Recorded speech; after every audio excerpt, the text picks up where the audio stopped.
नमस्कार विद्यार्थी मित्रांनो, इयत्ता 8वी विषय सामान्य विज्ञान या घटकाचा आपण अभ्यास करत आहोत. यामध्ये आपण प्रकरण क्रमांक 1 सजीवसृष्टी व सूक्ष्मजीवांचे वर्गीकरण हे प्रकरण अभ्यासत आहोत. तर यामधले उपघटक आहेत सृष्टी मोनेरा, सृष्टी प्रोटिस्टा आणि सृष्टी कवके. तर हे 3 उपघटक आज आपण अभ्यासणार आहोत.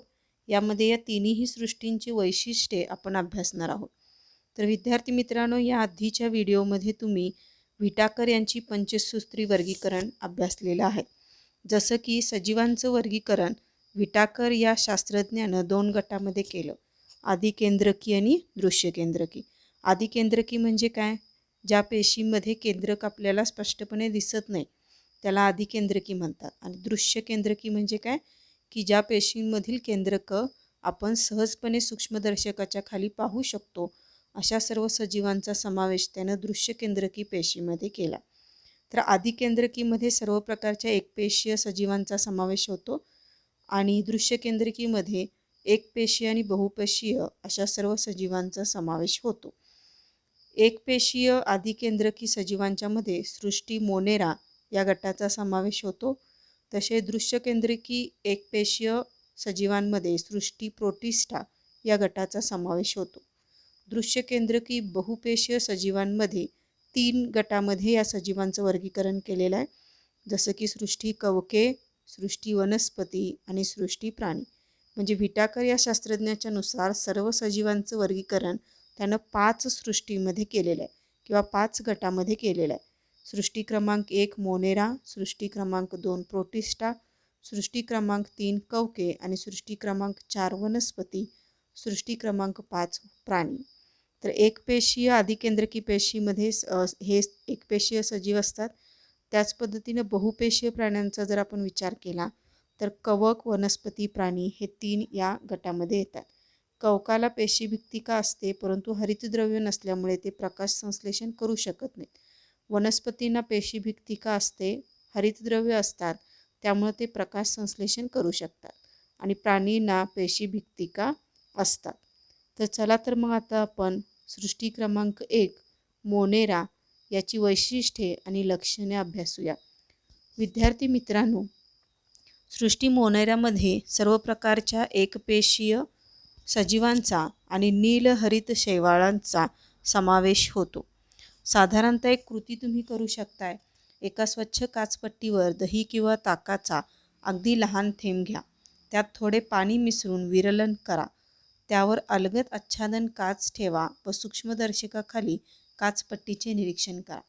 आता काचपट्टीचे निरीक्षण केल्यानंतर याच्यामध्ये तुम्हाला हालचाल करणारे लहान काडीसारखे असंख्य सूक्ष्मजीव दिसतात. या सूक्ष्मजीवांचं नाव तुम्हाला माहीत आहे का? तर या सूक्ष्मजीवांना लॅक्टोबॅसिलाई जीवाणू म्हणतात. तर अशा प्रकारच्या सर्व जीवाणू आणि नीलहरित शैवालांचा समावेश या सृष्टी मोनेरामध्ये होतो. आता सर्वच जीवाणू अपायकारक असतात असं नाही. तर लॅक्टोबॅसिलाई सारखे जीवाणू, रायझोबियम सारखे जीवाणू हे उपयोगी आहेत आपल्यासाठी. जसं की लॅक्टोबॅसिलाई जीवाणूमुळे दुधाचं दह्यात रूपांतर होतं. रायझोबियम जीवाणू हे मातीमध्ये नायट्रोजनचं स्थिरीकरण करतात. आणि काही जीवाणू मात्र अपायकारक असतात की ज्याच्यामुळे आजार पसरवू शकतो. तर चला तर मग अशा या जीवाणूंचा आणि नीलहरित शैवालांचा आपण लक्षणे अभ्यासूया. पहिलं लक्षण आहे बघा, हे सर्व सजीव एकपेशीय असतात. म्हणजे हे आपल्याला उघड्या डोळ्यांनी दिसत नाहीत. यांना पाहण्यासाठी आपल्याला सूक्ष्मदर्शकाचा वापर करू शकतो. त्यानंतर बघा दुसरं लक्षण आहे स्वयंपोषी किंवा परपोषी असतात. बरेचसे जीवाणू हे परपोषीच असतात. काही जीवाणू स्वयंपोषी असतात. जसं की नीलहरित शैवाळ हे स्वयंपोषी आहे. काही जीवाणूंच्यामुळे हरितद्रव्य असतात की जे स्वतःचं अन्न स्वतः तयार करू शकतात, स्वयंपोषी असतात. परंतु बरेचसे जीवाणू हे शक्यतो परपोषी असतात. आपली उपजीविका साधण्यासाठी ते कुठल्याही कार्बनी पदार्थावरती किंवा कुजू शकणाऱ्या किंवा विघटन होऊ शकणाऱ्या कुठल्याही पदार्थावरती ते आपली उपजीविका करू शकतात. म्हणजे साधारणतः या गटामध्ये असणारे सर्व जीवाणू आणि शैवाळ हे एकतर स्वयंपोषी असतात किंवा परपोषीसुद्धा असतात. तिसरं लक्षण आहे हे आदिकेंद्रकी असून पटलबद्ध केंद्रक किंवा पेशी अंगके नसतात. बघा आदिकेंद्रकी आहेत व्हिटाकरच्या पंचसूत्रीनुसार, पटलबद्ध म्हणजे काय, पेशीला बाह्य आवरण असेल तर त्याला पटलबद्ध असं म्हटलं जातं. ठीक आहे, म्हणजे किंवा केंद्रकाला सुद्धा काय असतं, कवरिंग असतं, पटल असतं, म्हणून पटलबद्ध केंद्रक असतात. आणि पुढचं बघा वैशिष्ट्य काय आहे, पेशी अंगके नसतात. बघा विद्यार्थी मित्रांनो, कुठल्याही पेशीला केंद्रक असतो, ते केंद्रकावरती आवरण असतो, त्याच्यानंतर पेशीद्रव्य असतं, पेशीमधले विविध घटक तुम्ही अभ्यासलेले आहात. मात्र या मोनेरा सृष्टीमधील पेशींना पेशी अंगके नसतात. बघा तुम्ही आकृती पाहत आहात, आकृतीमध्ये तुम्हाला विविध जीवाणू दिसत आहेत. त्याची नावे आपण पाहूया. पहिला जो जीवाणू आहे त्याचं नाव आहे क्लोस्ट्रिडियम टिटॅनी. त्यानंतर आहे Treponema pallidum, Vibrio cholerae, Streptococcus pneumoniae, Legionella pneumoniae, Salmonella typhi आणि स्टेफायलोकोकस ओरियस आणि क्लोस्ट्रिडियम ब्युट्युलिनमस हे काही जीवाणूची नावं दिलेली आहेत. तर विद्यार्थी मित्रांनो, चला तर आता आपण सृष्टी 2 प्रोटिस्टा याचा अभ्यास करूया. सुरुवातीला आपण याची लक्षणे अभ्यासूया. तर बघा एक कृती दिलेली आहे, ती कृती सुरुवातीला आपण समजावून घेऊया.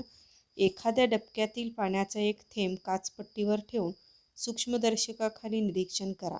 काही अनियमित आकाराचे सूक्ष्मजीव हालचाल करताना दिसतात. हा अनियमित आकाराचा जीवाणू म्हणजेच अमिबा होय. चला तर मग या प्रोटिस्टा गटातील सजीवांचे लक्षणे अभ्यासूया.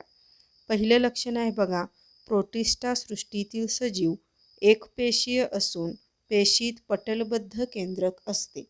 बघा एकपेशी आहेत हे, आणि केंद्रकाबद्दल वैशिष्ट्य काय आहे, पटलबद्ध केंद्रक आहेत. म्हणजे पेशीला काय आहे, केंद्रकाला काय आहे, पटल आहे, आवरण आहे. मात्र मोनेरामध्ये असणाऱ्या जीवाणूंच्या केंद्रकाला आवरण नाही आहे. म्हणजे तुम्ही जर फरक सांगायचं झालं मोनेरा आणि प्रोटिस्टामधलं, तर मोनेरामधला केंद्रक हा पटलबद्ध असतो आणि प्रोटिस्टामधला केंद्रक हा मोनेरामधला केंद्रक हा पटलबद्ध नसतो आणि प्रोटिस्टामधला केंद्रक हा पटलबद्ध असतो. त्यानंतर दुसरं वैशिष्ट्य आहे बघा, प्रचलनासाठी छद्मपाद किंवा रोमके किंवा कशाभिका असतात. प्रचलन म्हणजे काय, हालचाल करण्यासाठी. छद्मपाद म्हणजे काय, आता हे छद्मपाद, रोमके आणि कशाभिका हे या प्रोटिस्टा गटातील सजीवांचं हालचाल करणारे अवयव आहेत.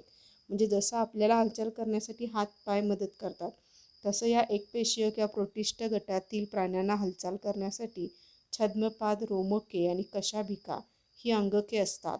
याच्या साहाय्याने ते काय करू शकतात, हालचाल करू शकतात.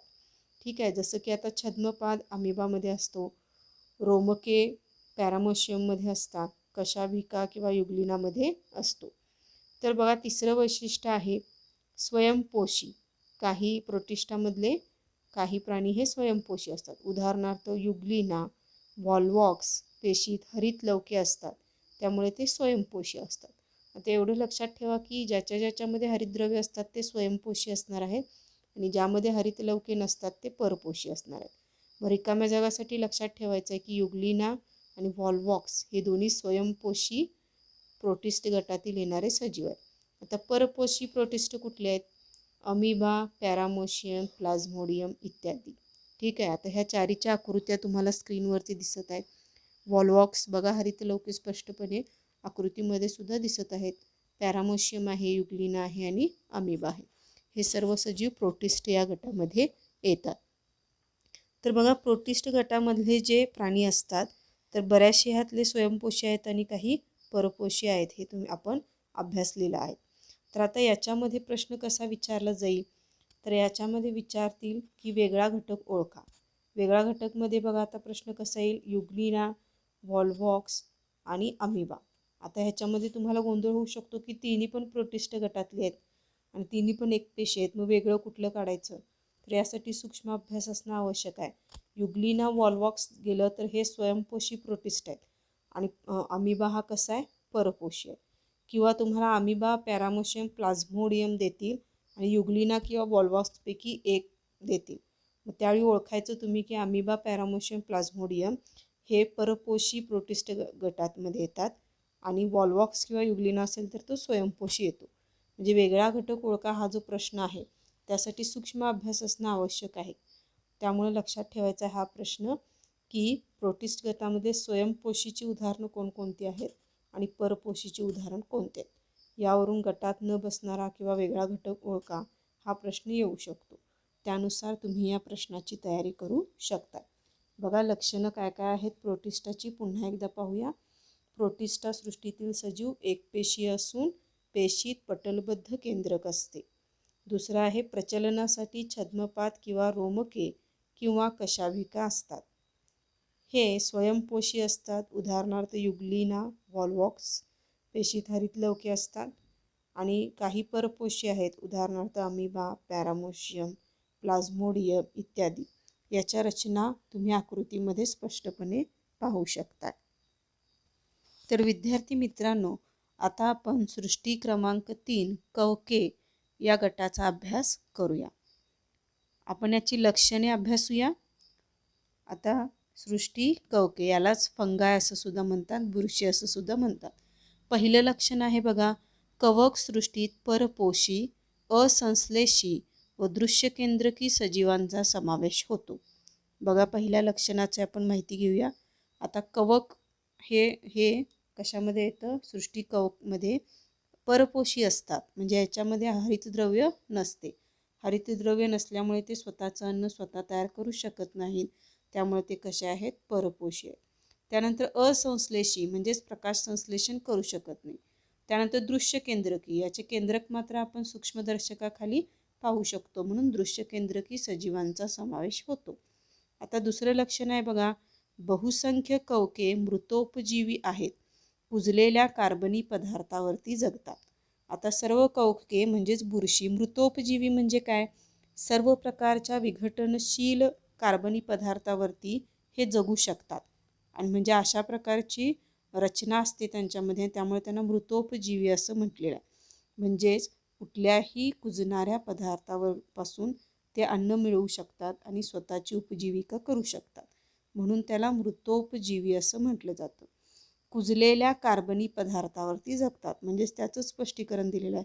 कुजणारा कुठलाही घटक, आता कुजणारे सगळे विघटनशील पदार्थामध्ये कार्बन हा घटक असतोच.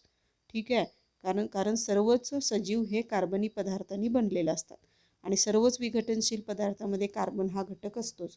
आणि कार्बनचा वापर हे अन्न म्हणून कवके काय करू शकतात? करतात. आणि आपली उपजीविका त्याच्यावरती ते काय करू शकतात? पूर्ण करू शकतात. तिसरं लक्षण आहे, कवकांची पेशीभित्तिका कायटिन या जटिल शर्करेपासून बनलेली असते. आता बघा याची पेशीभित्तिका जी असते ती कायटिन या जटिल शर्करेपासून बनलेली असते. ठीक आहे, आता कायटिन हे एक प्रकारचं रसायन आहे, त्याच्यापासून ते बनलेलं असतं. आता तिसरं जे लक्षण आहे ते रिकाम्या जागेसाठी लक्षात ठेवायचं आहे तुम्ही. प्रश्न कसा येईल? कवकांची पेशीभित्तिका टिंबटिंब या जटिल शर्करेपासून बनलेली असते. उत्तर काय असणार आहे तुमचं? कायटिन. त्यामुळे हे रिकाम्या जागासाठी हे तिसरं लक्षण महत्त्वाचं आहे. चौथं लक्षण आहे बघा, काही कवके तंतुरूपी असून आतील पेशी द्रव्यात असंख्य केंद्रके असतात. बघा काही कवकांची रचना ही वैशिष्ट्यपूर्ण असते. तंतुरूप असतात म्हणजे धाग्यासारखे असतात आणि त्याच्या पेशीद्रव्यामध्ये असंख्य केंद्रके असतात. म्हणजे आपण नेहमी काय म्हणतो की एका पेशीमध्ये एकच केंद्रक असतं, परंतु याच्यामध्ये काय असतात? तंतुरूप असल्यामुळे प्रत्येक तंतूमध्ये एक केंद्रक, असं आपल्याला असंख्य केंद्रक आपल्याला या कवकांमध्ये दिसून येतात. त्यानंतर पाचवं लक्षण आहे का बघा, कवक म्हणजेच किण्व, ज्याला बेकर ईस्ट म्हणतात, बुरशी, ॲस्परजिलस मकाच्या कणसावरील बुरशी आणि पेनिसिलियम भूछत्र म्हणजेच मशरूम ही कवकाची काही उदाहरणं आहेत. तर बघा साधारणतः कवकमध्ये आपण विचार केला तर याच्यामध्ये सुद्धा सर्वच बुरशी अपायकारक असतात असं नाही. काय आता बुरशीमुळं किंवा कवकांमुळं अन्नपदार्थ खराब होतात. का खराब होतात? तर बुरशींमध्ये कायटिन नावाचं जे जटिल शर्कर असतं, जेव्हा बुरशी एखाद्या कार्बनी पदार्थावरती वाढते त्यावेळी ह्या कायटिनमुळे एक विषारी पदार्थ स्रवला जातो की त्यामुळे अन्नाची चव किंवा अन्नाचा वास बदलतो आणि अन्न खराब होतं. परंतु सर्वच कवके आपल्यासाठी अपायकारक आहेत असं पण नाही. किण्व, ज्याला बेकर्स ईस्ट म्हणतो, याचा उपयोग बऱ्याचशा बेकरीच्या पदार्थामध्ये केला जातो. त्यानंतर बऱ्याचशा पेनिसिलियमसारखं कवक आहे की ज्याच्यापासून पेनिसिलियमचं औषध तयार केलं जातं. किंवा भूछत्र मशरूम जे बघितलात. आता मशरूमबद्दल सांगायचं झालं तर नेटला तुम्ही याच्यावरती बरीचशी माहिती सर्च करू शकता. साधारणतः बरेचसे भूछत्र हे विषारी असतात, परंतु काही भूछत्र असे आहेत ज्याला की तुम्ही अळंबी उत्पादन बद्दल माहिती गोळा करा किंवा बघितलं असाल. तर हे जे अळंबी आहे म्हणजे हे भूछत्राचाच एक प्रकार आहे की याचा वापर बऱ्याचशा अन्नपदार्थामध्ये केला जातो. म्हणजेच बरेचसे भूछत्र हे औषधी गुणधर्मासाठी सुद्धा वापरले जातात, सौंदर्य प्रसाधनेमध्ये सुद्धा वापरले जातात आणि खाद्यपदार्थामध्ये सुद्धा वापरले जातात. म्हणजे सर्वच कवके ही अपायकारक असतात असं नाही. त्यातली काही कवके जे आहेत ज्याचा वापर आपण दैनंदिन आयुष्यामध्ये किंवा बऱ्याच ठिकाणी केला जातो. तर बघा, कवकाची लक्षणं आपण पुन्हा एकदा अभ्यासूया. कवक सृष्टी परपोषी, असंश्लेषी व दृश्यकेंद्रकी सजीवांचा समावेश होतो. बहुसंख्य कवके मृतोपजीवी आहेत, कुजलेल्या कार्बनी पदार्थावरती जगतात. कवकांची पेशीभित्तिका कायटिननी बनलेली असते आणि त्यानंतर याच्यामध्ये काही उदाहरणं दिलेली आहेत. तर आता उदाहरणामध्ये पहा विद्यार्थी मित्रांनो, काही आकृत्या इथे तुम्हाला दिसत आहेत स्क्रीनवरती. बुरशीची आकृती दिलेली आहे, जसं की बुरशीमुळे अन्नपदार्थ खराब होतात. त्यानंतर भूछत्राची आकृती दिलेली आहे आणि खाली जे दिलेलं आहे ते ॲस्परजिलस म्हणजे मक्यावर येणारी बुरशी, हे 3 याच्यामध्ये दिलेलं आहे. याच्यामध्ये बुरशी जी आकृती आहे ती अत्यंत महत्त्वपूर्ण आहे परीक्षेसाठी, ती तुम्ही तयार करणार आहात. तर विद्यार्थी मित्रांनो बघा, विज्ञान या शाखेमध्ये बरेचशा अशा संस्था आहेत की जे वेगवेगळ्या विषयांवरती अभ्यास करत असतात. त्यातलंच एक संस्था आहे कार्यसंस्थांचे, हे आपण जाणून घेऊया. राष्ट्रीय विषाणू संस्था Pune, national institute of virology Pune ही विषाणू संदर्भातील संशोधनाचे कार्य करते. भारतीय वैद्यकीय संशोधन परिषदेच्या अखत्यारीत 1952 साली या संस्थेची स्थापना करण्यात आली होती. बघा, बरेचसे अशी संस्था आहेत की जे जीवाणूंवरती, व्हायरसवरती किंवा बॅक्टेरियाजवरती अभ्यास करत आहे. आता हे अभ्यास करत असताना बरेचसे नवीन नवीन संशोधने काय केले जातात तर निर्माण केले जातात आणि ते प्रकाशित केले जातात. तर विद्यार्थी मित्रांनो, अशा पद्धतीनं आज आपण सृष्टी मोनेरा, सृष्टी प्रोटिस्टा आणि सृष्टी कवके याच्या लक्षणांचा आणि त्यांमध्ये असणाऱ्या उदाहरणांचा अभ्यास केलेला आहे. तर विद्यार्थी मित्रांनो, आजच्या व्हिडिओमध्ये आपण इथेच थांबत आहोत. तर तुम्ही दिलेला प्रश्न जो स्क्रीनवरती तुम्हाला दिसत आहे ते प्रश्न तुमच्या वहीमध्ये सोडवणार आहात. तर पुन्हा भेटूया पुढील व्हिडिओमध्ये काही नवीन गुणधर्म आणि वैशिष्ट्यांसहित. धन्यवाद.